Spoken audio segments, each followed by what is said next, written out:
Hello, everyone. Welcome back to Good Time at the Movies. I'm Wyatt. That's JP. Today, we're talking about the latest installment in the Minion Despicable Me universe, Minions and Monsters.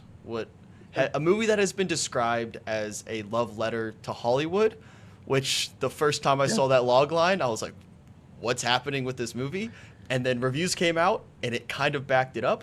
And then I saw it, and it kind of made sense. So I saw this today. JP, I think you saw this yesterday. What are Yeah. your thoughts? Opening thoughts on Minions and Monsters?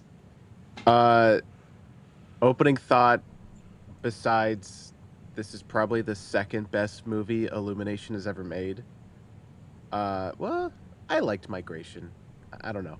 I think in 10 years there's going to be a, freshman in college taking their intro to film class, and they're going to watch the guy on the horse. They're going to watch the train coming to the station. They're going to watch the ladies leaving the textile factory.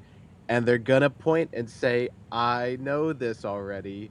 It's from the Minions movie. And I'm okay with that. I fully am okay with that. Someone showed a clip of the one of the popcorn buckets, which I'm surprised is a fad that is still happening because no one buys them anymore. See them at Mm-hmm. Goodwills at best.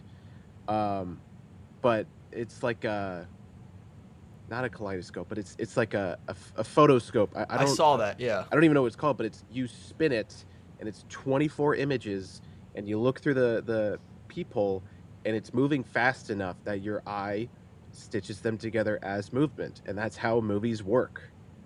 And it's really cool that they just kind of made that, and you can make one as too. It's hard, but it's cool that they're like fully leaning into this. Yeah. I liked it. I had a good time. The Uh, first yeah. half, the first half is the love letter. The second half is, oh yeah, we're a movie. We kind of need a plot. Which some of the Minions movies don't have a plot really. So I'm glad this one did. It was the most boring part of the movie though, and that's the Yeah. second half. Yeah. I think I agree with everything you said. I also should say, going in, I realized I don't think I've seen another Minions movie, and I've probably only seen the first Despicable Me in its entirety, but not Yeah. even in one sitting. It's one of those movies Oh, where I okay. think was just like on in like a car, like for like a road trip or something maybe. I don't remember when it Yeah. came out. It was like 2012 ish, the A first while one. ago. Yeah. Yeah. Yeah. So whenever Yeah. that one, I think I'd seen it bits and pieces. Like I know the overall story, but I don't even remember seeing it in theaters. But I did have a fun time with it. I was a little surprised. This is the first, I think, kids movie I've seen in theaters in since I was a kid. Like an actual, like, Okay. I'm trying to because I'm not counting like Superman or like these, like, this is a movie that the trailers were different before the Yes. movie. Oh, That's yeah. that type of Yeah. movie where I'm like, Yeah. oh, I haven't even seen these movies. I didn't know Paw Patrol was coming out soon. I knew it was Oh, coming up, but I was like, I've gotta s- tap in. I've seen that trailer multiple times. There are multiple hour-long video essays about how Jurassic Park and Jurassic World view environmentalism and climate action. Super interesting. And then you see that Paw Patrol trailer and it's like, wait a minute. Does this have a more modern take on environmentalism than 1993's Jurassic Park? What is happening? I thought you were about to say there is hour-long video essay on the Paw Patrol trailer, and I'm I I'm was about to sure there is call. somewhere. I'm sure there If is you make that somewhere. video, you should be locked up somewhere. Like you don't deserve access to the internet. You use your powers for good, not evil, With please. how much content from that franchise there is, I'm sure you can try. Yeah. Some like 6-year-olds like the new Paw Patrol trailer breakdown just dropped. I gotta watch this on YouTube. There are hour-long breakdowns that are longer than the content they are critiquing. They're like 4-hour-long YouTube videos about Last Jedi or like Avatar Legend of Korra, longer than the whole TV show. It's Yeah. ridiculous. You can stretch content Hmm. as long as you want. Yeah, and we won't stretch Monsters and Minions or Minions and No, Monsters too much. no. Don't worry for those listening or those watching. Few things, initial takeaways. It was very fun.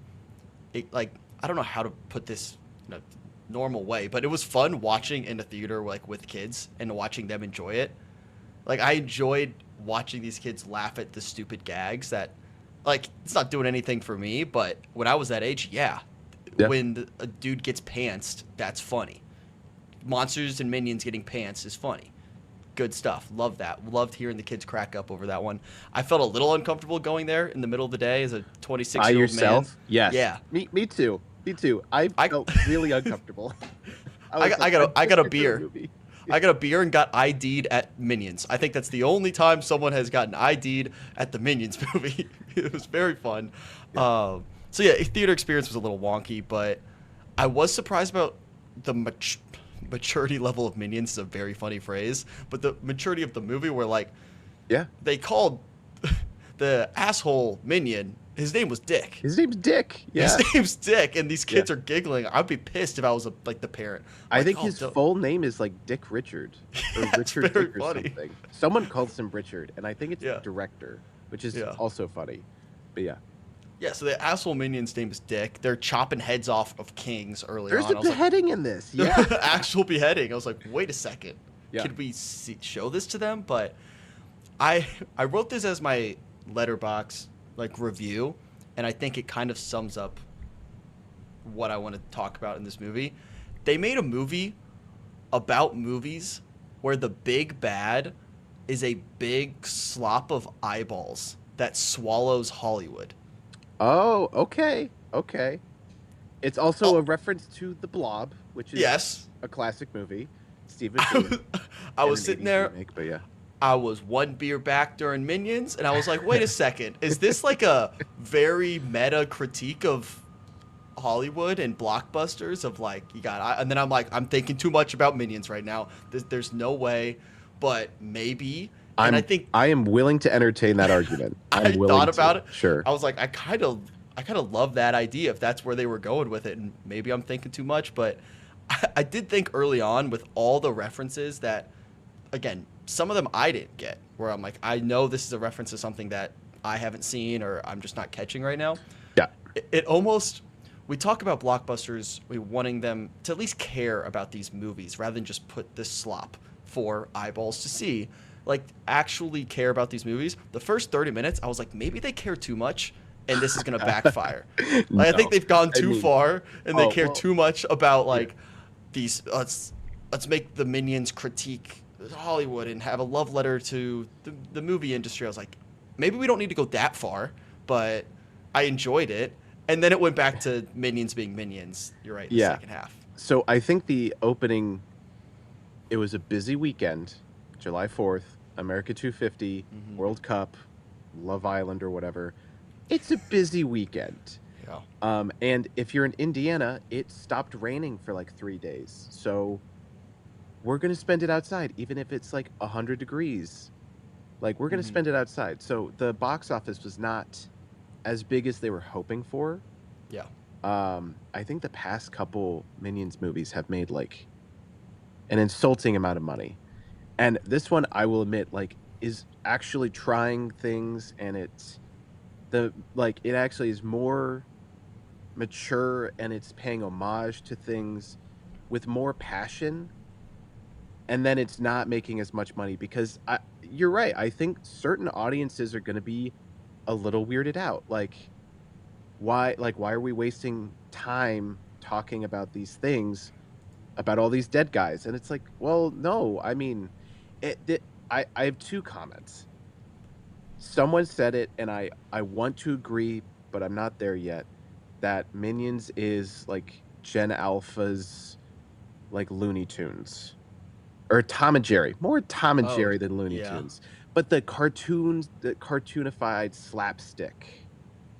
Yeah. It's kind of witty slapstick, but Looney Tunes was way smarter in terms of certain visual gags and character design and references.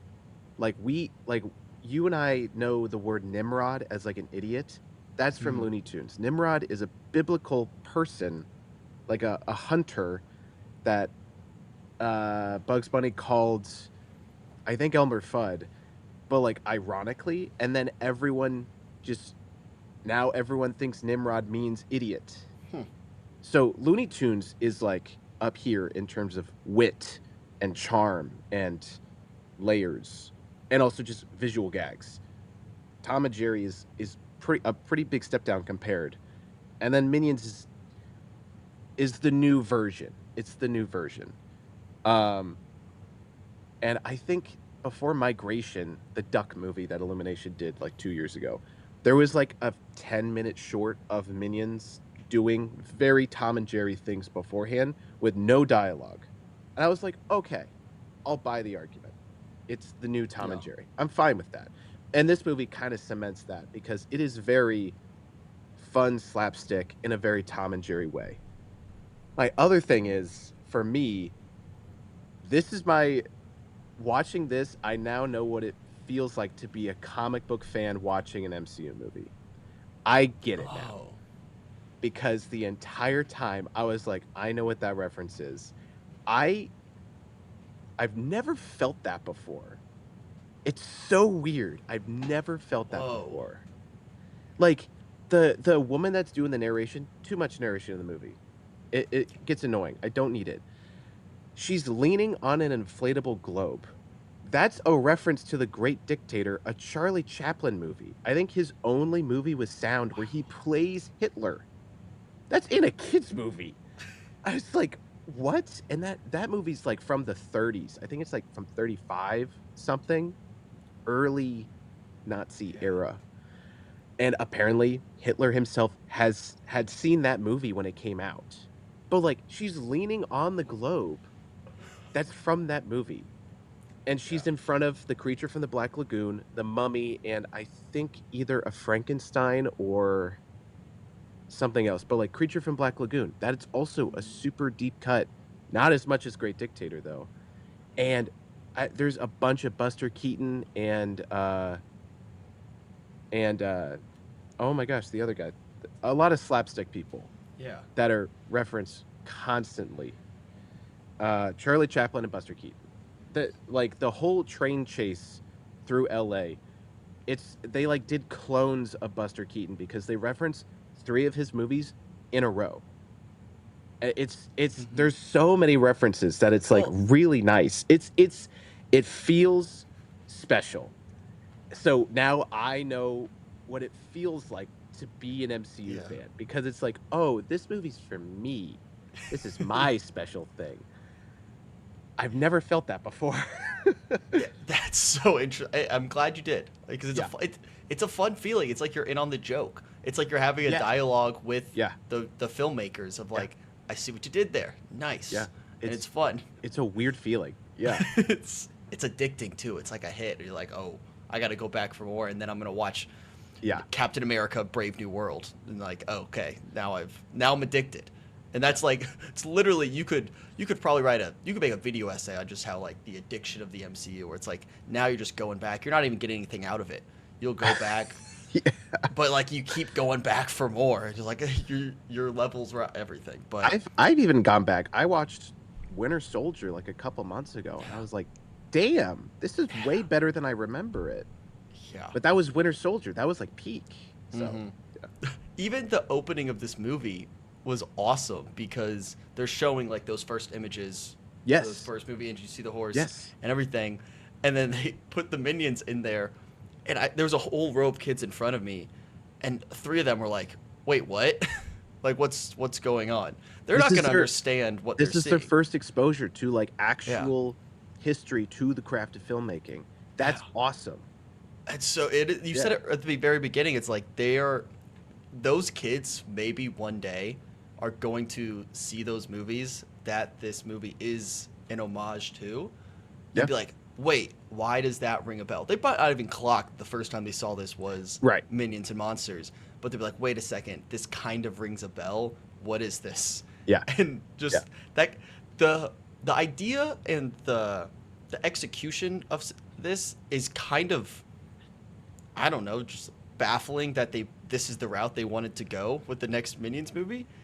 It almost feels slightly progressive in the terms of like where we want blockbusters to go, because there has been, it feels like maybe very recently, like within the last year, of like the actual fatigue that people have been talking about is starting to realize itself in the numbers, in the box office a little bit. Yeah. And maybe you're seeing that again. There's a lot of reasons why it underperformed that you mentioned, but I do think this movie not making a shit ton of money isn't necessarily a bad thing for like the state of movies. Like I think it's probably the opposite, where Well, it's slightly good, like that we're it not just also, guaranteed to make $1 billion if I make a Minions movie. So then the next one yeah. has to be good. Like it has to be good for to make a shit ton of money.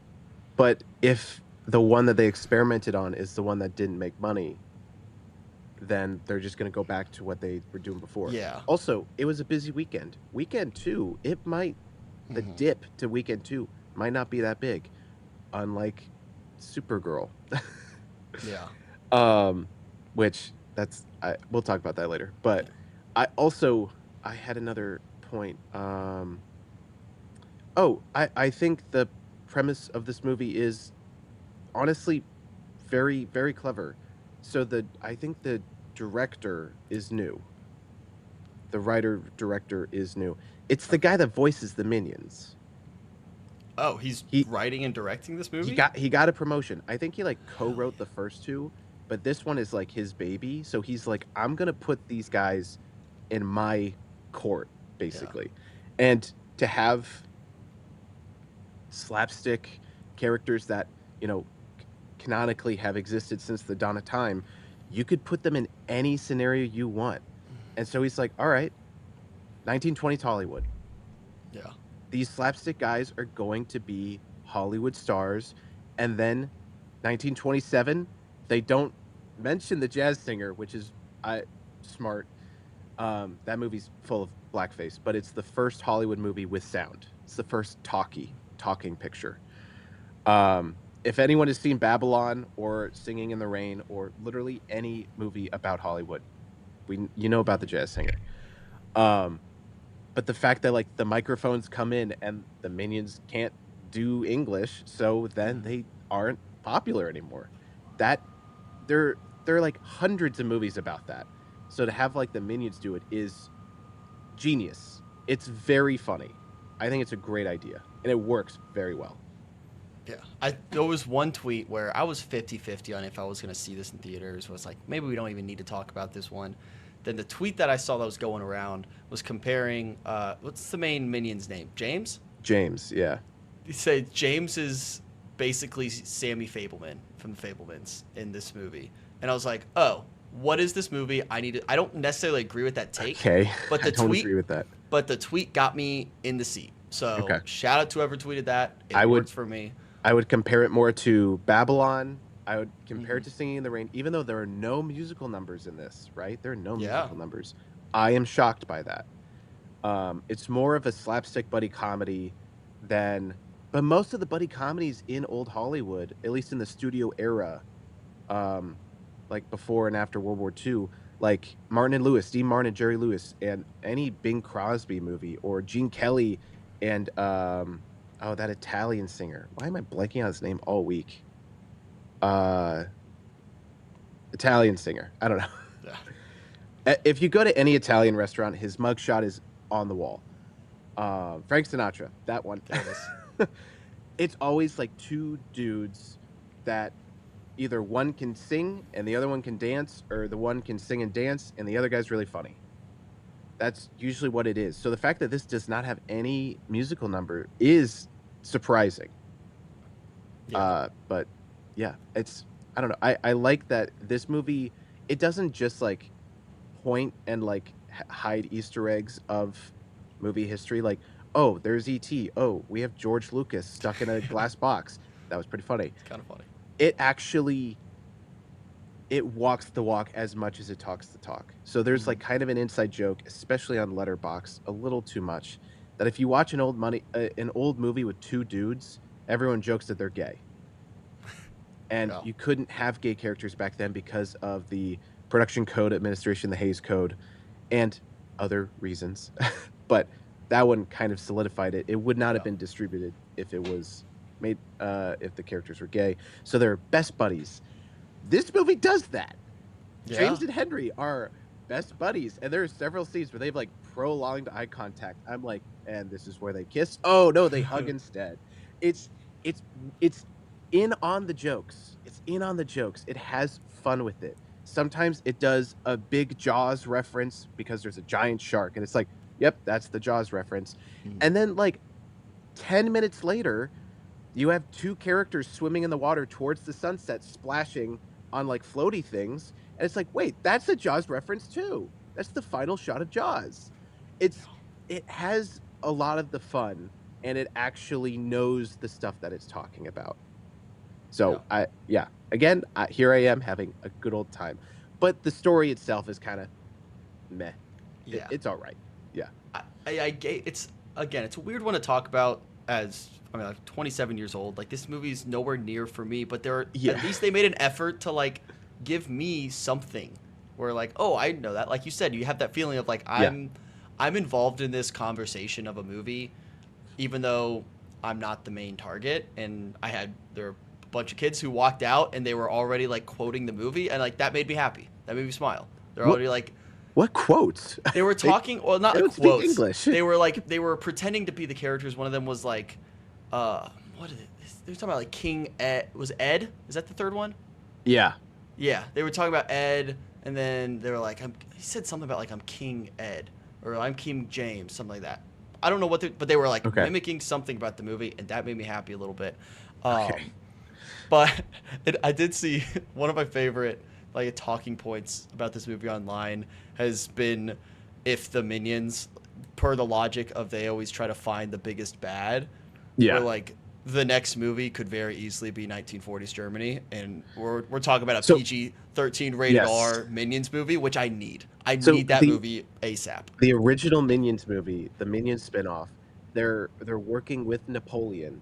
They accidentally shoot Napoleon with a cannon, and so the French banish them into the Russian tundra, where they hide until 1968. That's them making sure that the Minions did not work for Hitler. That's literally Okay. the canon reason. But then you have these guys that are not part of that group. They're a different group, and now they're in Hollywood in the 1920s. And so it's like, okay, but this movie, they actively say, like, Dick is like, we got to find the next big bad. And the other Hmm. guys are like, we're bored of that. We're in Hollywood. We're Yeah, so stars. we're making movies now. Which Yeah, I like. I like that the movie's like, yeah, sure, that's like what we're supposed to be doing, but this is more fun. It's like, I agree. Yeah. yeah. Yeah. I originally thought as the movie was progressing just early on that as they're searching for this big bad, knowing this had something to do with Hollywood and movie making, that they were gonna make the big bad like some big movie exec.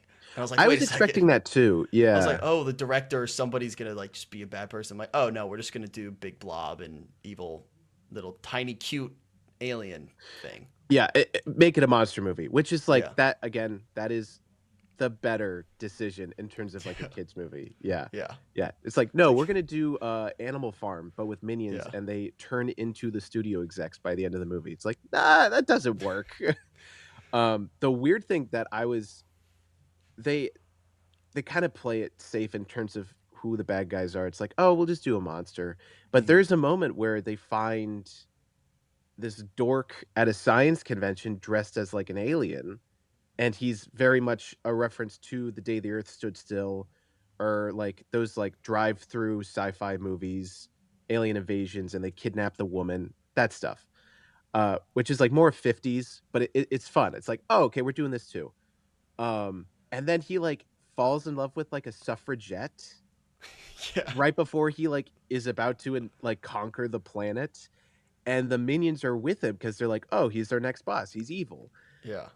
even though he's a loser. And then he falls in love with the suffragette, and he's like, oh, we're gonna help the ladies out on getting the right to vote first.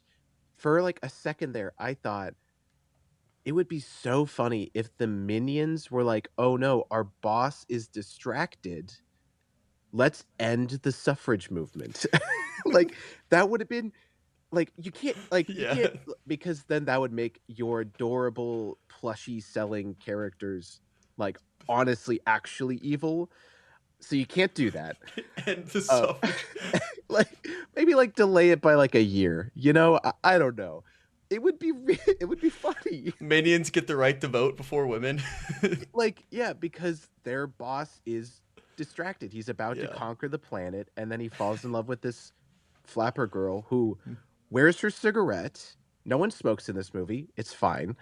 Um, she has the right hairstyle and she has like the flapper dress. It's okay. It's just she should be drinking and she should be smoking like a chimney if she's a true suffragette. Yeah. But yeah, it would be so funny if like the if the alien guy is like, "Oh, I'm gonna help them out first," and Dick is like, "No, no, no, no, you need to conquer the planet. That's Yeah. why that's we're here to help you with that, not this." And he's like, "Oh, but I'm gonna do this instead." And so Dick is like, "All right, boys, let's end suffrage And movement." stuff. Oh, I did have questions about that character. So it's played by Jesse Eisenberg. I think it's Dorf, something. Yeah, I think it's supposed Dork. to sound like dork, but it's Yeah. Dort. Dort, Yeah. maybe.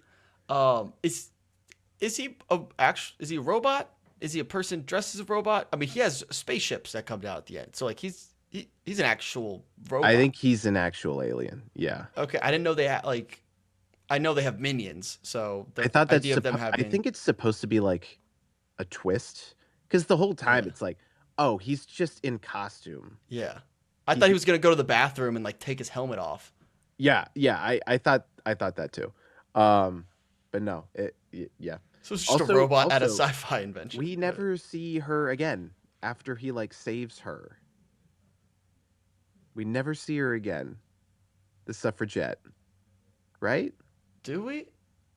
I don't remember. I honestly the eyes kind of gloss over in the last third of that movie. You know, I it's do agree. so Once they maybe we start missed it. and it's like they're flying around and it looks like Star Wars, so it's like, okay, yeah, it's still Hmm. movie stuff. Um, less fun. Yeah. Uh, yeah. And the whole back half, I was just workshopping that take of we have a big sloppy eyeball machine swallowing Hollywood, and I was like, I like that I'm a take. genius. Thank you. I I'll go with appreciate that that. take. I Thank like you. it. Yeah. Thank you. I can't wait to see what the internet has to say about that one. He's like, dude, it's a fucking Minions movie. Calm down. Yeah. I want to give you an opportunity. I don't know if you have anything else to say about Minions and Monsters before we cover some other movies. Yeah, just like doubling down on that joke that the two main characters are secretly gay it's because it's a 1920s Hollywood movie. They're best friends. Even though 1920s Hollywood is before the production code. I see you in the comments writing that. um yeah, oh, I like the joke that it's 1927, it's the roaring 20s. Everyone's having a great time and nothing's going to happen. And like the stock market crash happens I think in like 29. Like they have Yeah. 2 years left and they don't know. So I fully thought the ending was going to be because the fact that this movie all takes place in 27 is crazy. How many movies do they make? They make a ton of movies. Yeah. But they made movies way faster back then. Um, and I thought it was going to end with like he gets the award, everyone loves him, the Minions and Monsters make so much money, and then the 1929 crash happens right at the premiere. I thought that would That'd have be been so funny. Dark ending, so I guess it's fine Yeah, that they didn't do explain it. that to a 4-year-old Yeah. JP. Be like, okay, now we gotta talk about this. Some parents like, Hey, are you kidding me? we grew up through a crash. They're about to as well. I think they should have, a heads up. Hey, just yeah. Um, um, one but thing about the sorry, go ahead. yeah, okay. So I thought that would have been funny. It didn't happen. There is a lot of cross dressing. Again, very Looney Tunes and Tom and Jerry esque in terms of that. Like, haha, dude's wearing a bra and a dress. Funny, funny. And what else? There is a gay kiss in this. There are two minions that kiss each other. Oh, the It's like bait, like the Lady and the Tramp. yes, yeah, Lady and Yeah. the Tramp. Yeah. So again, the whole like the two main characters are not allowed to be gay, Hmm. but a supporting character in the background can kiss. It's fine. Very Star Wars Rise of No. Skywalker. So, The the post credit scenes hit like crack for these kids. They were Oh, hooping and hollering. oh, They were like, "That's yeah, I know yeah, those my people." eyes were glossed over, and then I looked up, and I'm like, that's a naked man. What the Yeah, hell? they were like the next person. I didn't know any of these people. 'Cause again, I don't know this world, and they were It's every the time. whole Despicable Me family. Yeah, It's like new the character kids came and up, the and they were like, That's Captain America. That's Thor." Like, and they were yeah, just yeah. my theater clapped. By the way, like Wow. like I almost joined in. I was like, I think I have to. I was like, this is the movie that is gonna get the biggest applause for all the movies I've seen this year. That's by far the biggest pop at the end of the movie that I've Hey, seen. just wait till Robert Eggers is werewolf. All right. Hey, I'm It's gonna gonna be be you. howling in the back. The Heck no. Shia LaBeouf meme where you're just Yeah, yeah. that's great. My Um, audience was dead yeah, quiet. They did not really, react. Full of kids. I had louder reactions for Toy Story 5, but that was mostly the parents.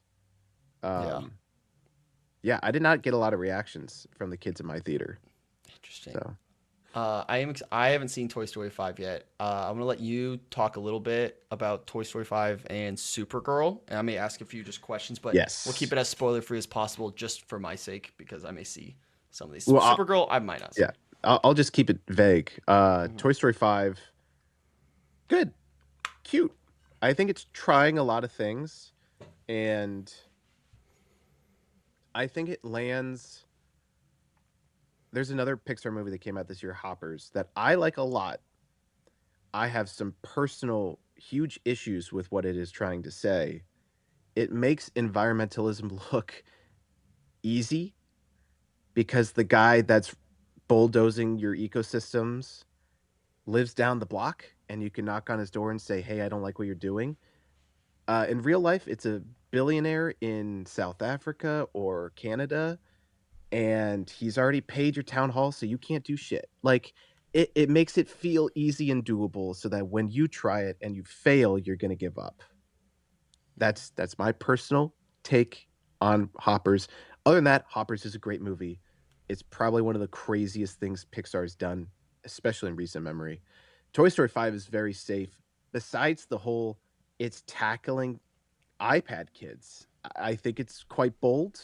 Yeah. It takes a very nuanced approach to it because, well, all the parents that are going to go see the movie, if you're like these, like if the toys, like take the iPad out in the backyard and burn it, like melt the batteries, Hmm. well, all the parents that bought the ticket are gonna feel attacked because most parents do give the kid their phone to make them calm down at a restaurant or connect with friends or something. I think the movie Toy Story 5 approaches the problem more from the parents' perspective as like, we understand, but like there needs to be limitations, like some regulation here Gotcha. between parent and kid, not big tech, Pixar started with Apple. Like they're gonna be like, no, they can do whatever they want.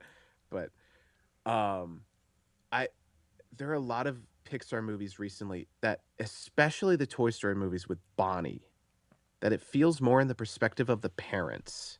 Yeah. I rewatched Toy Story 2, and those movies are like, I feel like these are Andy's toys. Again, nostalgia has a big role to play. And also, especially in Toy Story 1, I think only 3 human characters, no, 4, have faces because it was really hard to do faces back then in 1994, 95. Um, so it's like, okay, we're gonna focus on Andy having a face and Sid because he's the bad guy. And then the second one and the third one, it's like we are looking at him a lot. When it comes to Bonnie, it's like they go off on their own adventures. They Hmm. leave Bonnie behind. The scale. So Toy Story 2. Sorry, rewatch Toy Story 2 because it's Jesse's intro. Toy Story 5 is Jesse's movie. She is the main Hmm. character. I like that a lot, especially because Buzz Lightyear, he's an idiot in Toy Story 4 and 5. He is the smartest character in Toy Story 2. In Toy Story 4, he's straight up a moron. He has no inner voice, so he has to hit the voice buttons. In this one, he's just kind of bumbling around.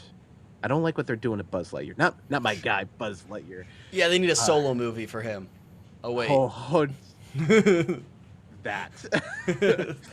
um, in Toy Story 5, they completely ignore the existence of Lightyear because there's a big twist in Lightyear that is not the same as something in Toy Story 2 with the Buzz Lightyear canon. And then in Toy Story 5, Buzz Lightyear makes a reference, and it's not the Lightyear movie canon, it's the Buzz Lightyear Toy Story Buzz Lightyear canon, Yeah. which is, God, it's so much. That's a whole thing. Um, yeah, Buzz is. Anyway, the scale of like adventure in the first Toy Story movies, like crossing the street itself was life or death. In Toy Story 4 and 5, they are like leaving the city limits overnight. It's crazy how far these toys can get at this point. And it's like the sequel creep. The scale has to get bigger every movie. So the first two, they're like action adventure movies. They take a lot of inspiration from Spielberg and George Lucas. There are Star Wars references and Indiana Jones references in every scene. And not just because it's a space ranger and a guy with an old-timey hat, not a fedora, but it's a cowboy hat. But it's those like action adventure movies, and all the sound effects are the same, and all that stuff. These new movies, they go 100 times further away from their bedroom, and I don't feel the adventure. I don't. I just think the scale is just too big. You can't emphasize it when it's that big. That's such a nitpick, but you feel it. You feel Fair. it. Yeah. Um, Other than that, I think the tech conversation is nuanced, understandable. I am not a parent, so I really don't have any, uh, dogs in that fight. Um, and it's Jesse's movie, and I think it's very well done. So, Yeah. yeah, Before we talk about Supergirl, yeah, I'm interested now comparing Minions and Monsters and Toy Story 5. Toy Story 5's making a shit ton of money, and not just look strictly at the box office, but like yeah. overall health of both of these franchises. Who would you rather be? I know the Toy Story feels like we've been done. Like every movie, it's like, oh, this is it, and then like, here's another one, and it's also great, and it continues to make money. Where Right. Minions might be falling off. Who knows? We'll see how it Mm. goes. Like who would you rather be if you could just hitch your wagon to one of these franchises moving forward? Not what they've done in the past. Obviously, Toy Story is Toy Story, but like Yeah. moving forward, which one would you rather be? I would be Illumination. Again, the Okay. minions live forever. You could put them in any Yeah. scenario, and they're honestly like more marketable. Somehow they're more marketable than Toy Story, which is like, inconceivable 10 years ago, or 20 years ago. But yeah, I think Illumination is fine. Their movies Yeah. cost less than half of what Pixar movies cost. So like, yeah, Minions and Monsters didn't do super well this weekend. They're they're still going to do fine. They're still going to make money. Yeah. I think Illumination is fine. And also, I think they're actually, I just did not like Illumination for a long time, but right now I think they're actually doing pretty well. They're coming out with some original stuff. They're helping out with the Mario Galaxy uh, series franchise, Mhm. so they're printing money. And also, outside the Mario movies, because of Nintendo, they actually have a recognizable art style. I don't like the art style. Every human looks like a pencil, and then their nose is like a mile long. Mhm. It's just too much for me. But the second I see a frame, it's like, oh, it's an Illumination movie. That Yeah. is rare these days for 3D animation. Pixar and Disney and DreamWorks used to be separate, but they all are kind of blending together a little bit. Except for Shrek 5. That art style looks rough. Yeah. Um, I think Pixar is in trouble right now because their originals are Hopper's finally made money, but not a lot. And their franchises, they're running out of juice in all of their franchises. Cars can't really do more. Toy Story 5, you're running out of juice. They're gonna do another Incredibles. They better do like a big ass time jump, but it's fine. Yeah, I think the Despicable Me, Minions, whatever. I think they're Yeah. doing fine. They can make those movies way quicker and way cheaper than Pixar. Yeah. So yeah, they're fine. Interesting thing about Toy Story 5 and 4 and 3.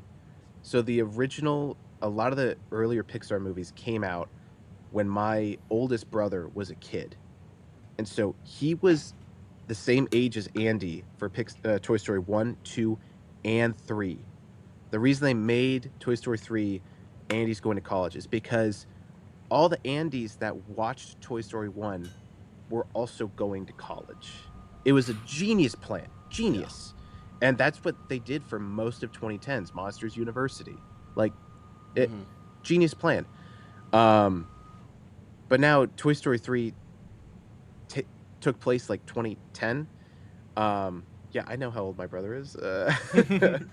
Um but like Toy Story 4 and Toy Story 5, it's like, okay, Bonnie has grown up a little bit, but Mm. we're 10, 16 years after Toy Story 3.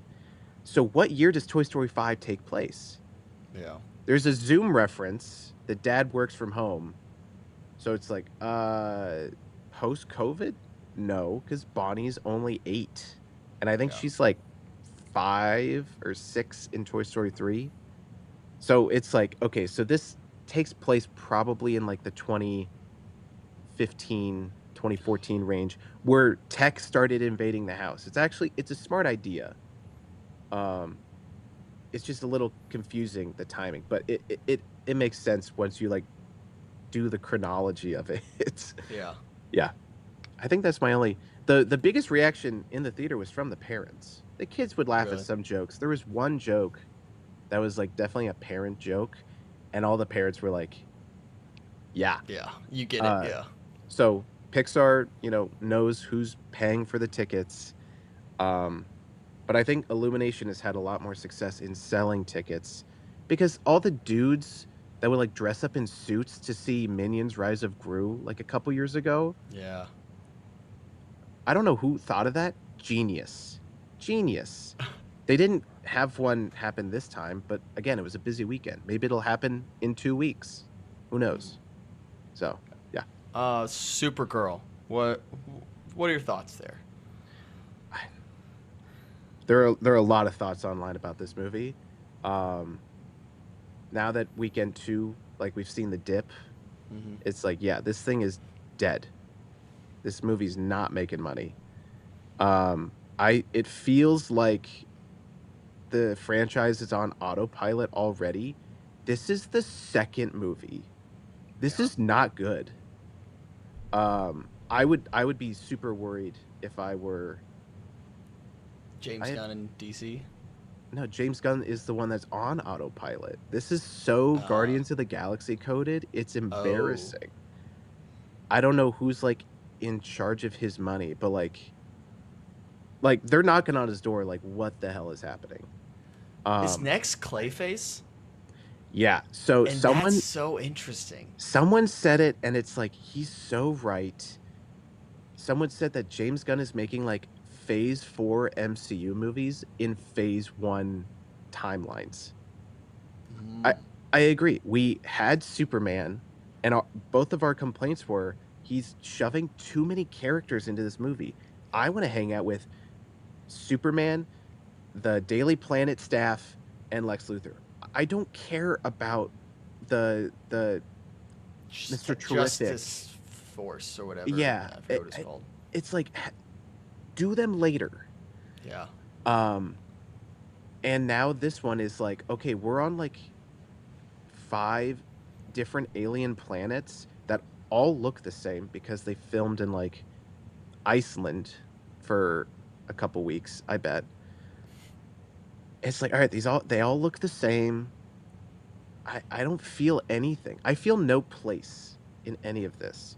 And then one of the main characters is the second girl, I think her name is like Ruthie or Ruby, something like that. She's not a character. She stands around, and Supergirl does stuff around her. Quite literally, during one of the most hated scenes in the movie, she just stands there, and Supergirl's just doing stuff around her. That's her the entire movie, except for one scene. So there's one scene where she's in a cage, and Jason Momoa's character is in a cage, and they have a dialogue, and she believes in something, he believes in something, and Supergirl does not believe. Like, the basically the theme of the movie is like whether revenge is actually worth pursuing or not. And so when they're in those jail cells, basically, Lobo, Jason Momoa's character, loves revenge. He's all about it. Well, actually, no, he thinks it's overrated. That's right. She's all about revenge. He's Mm-hmm. like, that's overrated. Do it for money instead. Like, it'll take you further. Um, and Supergirl's like, it'll ruin your life. So, okay, those are the, arguments we have for the movie. And that one scene in the jail is like the only time there's actually a dialogue about it. And the girl, Ruthie Roxy, I'm blanking on the character's name. She breaks out of her own prison cell. She actually does something. And she like outsmarts several characters doing it. It's like, finally, like, thank you. This character's actually doing something, and it's right before the third act, right before the big showdown. So it's like, okay, she's found her footing. She's like earned her spot in, this trio. Now she's gonna like do stuff. Nope. The entire rest of the movie, she goes back to standing around. It is very disappointing. And apparently in the comic book, apparently a horrible adaptation of the source Hmm. material. Um, she apparently is like the character, the POV character. The whole comic book is from her perspective. She narrates the Oh. whole thing. And then, so for this movie, to her just kind of stand there like, I want to kill him. It's like, okay, what else? And she's like, that's it. Oh, okay. So it's a very disappointing movie. Um, in 10 years, I'm sure people will be like, we hated on it too hard. I think we are Yeah. hating on it too hard, but it is boring. The pacing is rough. There was a guy that fell asleep behind me, and he snored loudly Oh, for tough. over an hour. And then he Tough. woke up, realized what he'd done, and he walked out of the theater. That's awesome. Yeah. That Well, I respect that. It's like, what are you gonna do? I you can't get that paid out. you paid probably 15, $20 for a nap. Yeah. That's what he did. Yeah. And a lot of other people showed up like 40 minutes late to the movie, to Supergirl. Interesting. The trailers are like 25 minutes. You were late an hour into the movie. Yeah. Don't even go at that point. Like, Yeah. what do you gain from that? I don't know. Yeah. That happens a few times when I go to the theater where like people show up really late, and I'm like, don't even, like, just give up. Yeah. Like, I'm sure you were yelling at your family driving on the way, you couldn't find parking, and this and that and this and that. And at that point, I don't know, get ice cream. There's a ice cream place across the street. Just do that. Yeah. It is wild. This is my last thought. Yeah. It is wild that the public just rejected this movie before it even came out, before the reviews even came out. Like, this movie made no money opening weekend. Supergirl did. If the movie was bad, which it is, if it was bad, you would see that reaction in weekend 2. Yeah. People rejected the movie before it was even out. And I don't know really why, because Mm. now we're getting all of the behind the scenes controversies of the different edits and the director fighting with James Gunn on music choice, which the music is not good in this movie, and length and pacing. We're all getting those stories now. There was no bad press about the movie before it came out, except for Zack Snyder fans calling Millie Alcock a man, basically saying she's ugly. That was the only bad press for the Insane. movie, which is dumb. Yeah. And then I think like a New York, I don't know if it was New York Times or New Yorker, like professional movie critic referenced that. And not as like a critique to online stuff. He straight up used those talking points in his review. And he's like an old man. So it's like, oh wow, all right. So this whole Twitter manosphere Zack Snyder bullshit is going to plague the DC franchise, the DCU franchise, forever. It will never go away. And it's so stupid. And the fact that Warner Brothers and James Gunn really are not defending Millie Alcock at all. She's great in this movie. With what she has, Mhm. it's pathetic. And yeah, the public just fully rejected this movie. I think the studio also rejected it because they did multiple test screenings, which you and I never hear about the test screenings. Like Twitter never hears about the test Yeah. screenings because it's not a completed movie. It's not the edit you show the influencers. It's the edit you show months in advance or like a year in advance sometimes to figure out if you have a movie worth making at all. And test audiences were not liking any version of it. So I think the studio said, screw it, we're going to spend all the money on merchandising and not actual advertising. Because I think certain groups rejected this movie because it was a woman that was the lead star, or because it's James Gunn, or because it's just DC in general. I think the box office proves that people just didn't know the movie existed. I think they just gave up on marketing. There. Yeah. That's So, tough. Well, again, I wasn't sure if I was going to see it. Not quite a pitch for me to go see it, but I no. feel like I'm going to see it at some point. Um, One final thought I was having while you were talking about Toy Story 5, and we can end here as last question. Yeah. I know you're a big, you're very excited about Wildwood, that movie coming out, which I've heard a Dude. little bit more about. Okay, my Dude. question is then, Yeah. how mad are you if Toy Story 5 like beats it for like best animated feature? Well, was this the last year that ABC is doing the Oscars? I don't know. I think It's so. it's no, Two more, 2029 is two more. Okay. or maybe three. Disney Whatever. owns ABC, Disney owns Pixar. Disney is a marketing machine. Leica is not a marketing machine. Best animated movie every year is who has the best marketing. I love K-pop Demon Hunters. Loved it. It's my favorite animated movie. Of course it won. It Mhm. had the best marketing. Like, it's always a marketing machine, especially for the animated one. All the Academy members just say, "Hey, son or daughter, what was your favorite cartoon of the year?" Fuck you. So um, Wildwood, you said, dude, what's the news on that front? so, I mean, the Leica movies do not make money. Yeah. I think Missing Link made like 26 million domestically. Bad.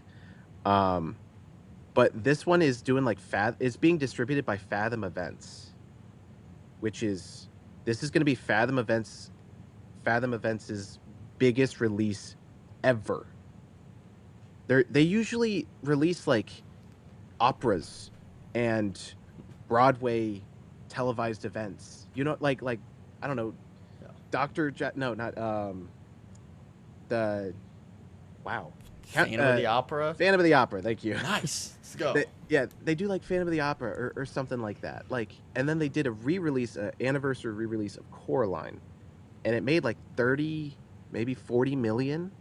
So Fathom Events was like, oh shit, that that was nice, and Yeah. Leica's like, yeah, and not one distributor is picking up Wildwood, so Fathom Events is like, we'll do it. So they both are excited to be partnering with each other. So maybe the marketing push for Wildwood will be different than previous Leica films. The trailer for Wildwood has an insane number of views online. It's one of the greatest trailers I've ever seen. It's when that trailer came out, it became, I think, the third most anticipated movie of the year for me. Behind Odyssey and Dune 3. No, Werewolf and Dune 3. Sorry, I forgot. Keep forgetting about But like Werewolf. those are my top three movies of the You're year. more fired up for Wildwood than the Odyssey. Yes, yeah. Okay. All right. I have a 70 millimeter ticket for Tuesday, not this Tuesday, next Tuesday. I'm excited for it. It's the man, the media shitstorm around that movie is It's it's brewing. It's brewing. tiring. It's exhausting. Yeah. I have not seen anything as racist as the reactions towards Lupita Nyong'o. It's insane. It's despicable. Also, I put out a video right before we recorded this. You were right with your take about Elliot Page not being Achilles. It's official Yeah, now. yeah, Yeah, it's like duh. But duh. I Yeah, put a video being like, all right, guys, can we just not talk about this movie until it comes out at this point? Because we're within arm's reach of it releasing. Can we it's just shut up? close. Like, Yeah, if you hate it after you see it, I don't care. Okay, right. cool. But if you like it, great too. Like, I don't care after you Yeah. see the movie. Up until that point, can we just shut up about it and just like go Show watch the movie? show your ticket. Yeah. Be like, here it is. I hate it. Like Yeah, that's fine. Like in again, that order. Yeah, yeah, yeah. 100%. Like who knows? Maybe I'll hate it. I doubt it. I doubt I'll hate it, but maybe I will. I mean, it'll be a long movie, and we'll see. Yeah. It's that so close. is that going to be the next movie we talk about on here? I'm trying to think. Is there anything this weekend? Um, Oh we wait, always there's. do this. I know. I always forget to look. There is something I wanted to see this weekend. I I don't know if thought. it's Her Private Hell or I don't know. Shout out to our friends at Fantasy Box Office, which I do think have the easiest like calendar for like Yeah, seeing what's coming up. It's so easy to track. IMDb, it's okay. IMDb, I still have not figured out their interface, like how to like actually Oh, find the things. invite, Though. the invite. The invite, that's the one. Yes. That's yeah, So yeah. hopefully I can see that this weekend somewhere, and we can talk Okay. about that before we talk about the Oh, Odyssey. I think and that'd be fun. Evil Dead Burn. Okay, talk about a franchise that makes no sense. Oh God, I hope I don't piss people off with this. The Evil Dead movies are great. I don't know how there are so many of them, and Yeah. it's like sometimes like the 28 Years franchise makes more sense to me than the Evil Dead franchise, because 28 the 28 series had like 2 movies come out and then a long time, and then it's like, it's been a while, let's do 28 years, and it's like, well, let's do a trilogy. Sure, okay, Hmm. I'll ride this train. But the Evil Dead ones, it's like, oh, we're gonna do a reboot. We're gonna do another reboot. We're gonna do another reboot. Actually, before that reboot comes out, we're gonna start making a prequel to the very first movie, which actually the sequel is a reboot of that one. It's like none of this makes sense. There's also a TV show apparently. None of it makes sense. Yeah. I've only seen. This is what's gonna get me crucified. I've only seen Evil Dead 1. Fantastic movie, one of the greatest directorial debuts of all time. Love Sam Raimi. And then I've seen Evil Dead Rise. I have not seen Evil Dead 2 or Army of Darkness or the Evil Dead remake from like 2013 that the Alien Romulus guy did. Haven't seen that one either. So I'm going to try to watch Evil Dead 2 before Evil Dead Burn. We'll see. Yeah. Yeah. So, looking ahead, just for anyone listening, what it will kind of look like. It is interesting. The Odyssey comes out that weekend, next weekend, Yeah. and there's literally nothing for 2 weeks. It's just holding space for Christopher Nolan. Like that's the only new movie to see because the I'm only fine movie, with that. yeah, Because the indie shorts, the Heartland Short Film Festival is coming out Oh. literally the next weekend. So oh yeah, because the next I am weekend perfectly fine with that. So the only movie coming out on the 17th is The Odyssey, and then the next weekend, the only movie coming out is Pinocchio Unstrung. All right, we'll leave it there. Thanks everyone for watching. We'll be back next time. Hopefully talk about The Invite. So Yes. see you then. Thanks for Yep. listening. Peace.